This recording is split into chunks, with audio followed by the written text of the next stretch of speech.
What's up, schoolmates? So, grabe yun. Oh, nawala na yung energy nila.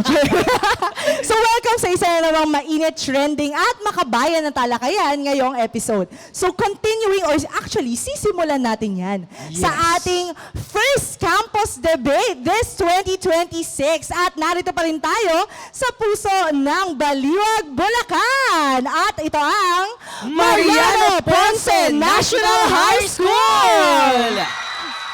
Sila ang mga Ponceñans! Wow! Ano ang tawag sa kanila? Ponceñans. Yes. Alam mo Love ba, that. Trish, no? Ang Mariano Ponce National High School ay hindi lang basta paaralan. Ito ay pinangalan sa isang makabayang Pilipino na si Mariano Ponce y Colleantes na nanindigan laban sa abuso ng kapangyarihan ng mga Kastila. Matalik rin siya na kaibigan ni Jose Rizal at co-founder ng La Solidaridad. Kaya perfect lang, no, na ang topic natin today ay isa sa pinakamainit na political issues ngayon sa bansa. Paano yung mainit? Paano yung mainit? Pinapawisan Pinagpawisan. Correct.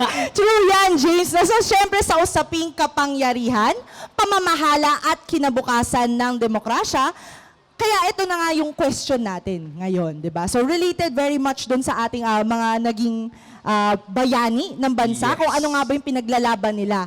Nakakatulong nga ba ang political dynasty sa tunay na demokrasya? Kasi may mga naniniwalang ito ay simbolo daw ng tiwala ng tao, syempre yung continuity ng serbisyo ng mga proyekto, ika nga, no? Yes. Ngunit, may mga nagsasabi rin na ito ay hadlang sa pantay-pantay na laban at mga bagong ideya o pamamalakad ng mga young leaders ng ating bansa. Totoo. Kaya naman sa episode na ito, no, hindi lang natin tatanungin kung sino ang tama o mali, kundi susuriin nating mabuti kung paano nakakaapekto ang political dynasty sa ating sistema ng pamamahala at boses rin ng mga kabataan. At dito na nga papasok ang main question para sa debate natin ngayong araw.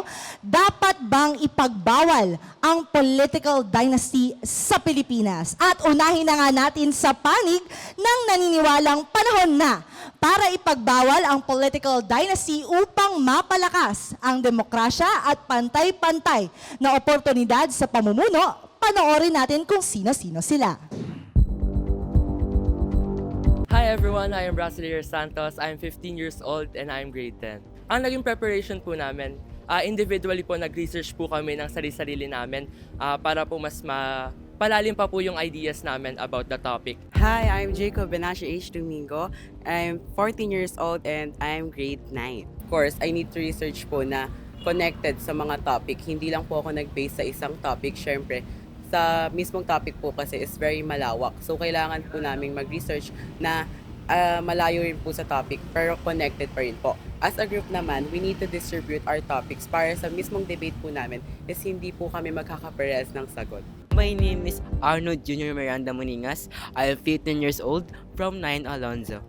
Ni-research ko po yung batas, kung ano po yung topic namin, and also kung ano po yung pwedeng mangyari kung ipapas po natin yung batas na to. Good luck po sa atin and may God bless us all.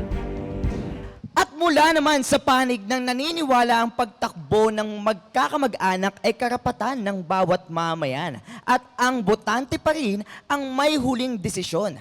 Narito sila. Hi everyone, I'm Jermaine Ragoro from 12 STEM and I am 18 years old.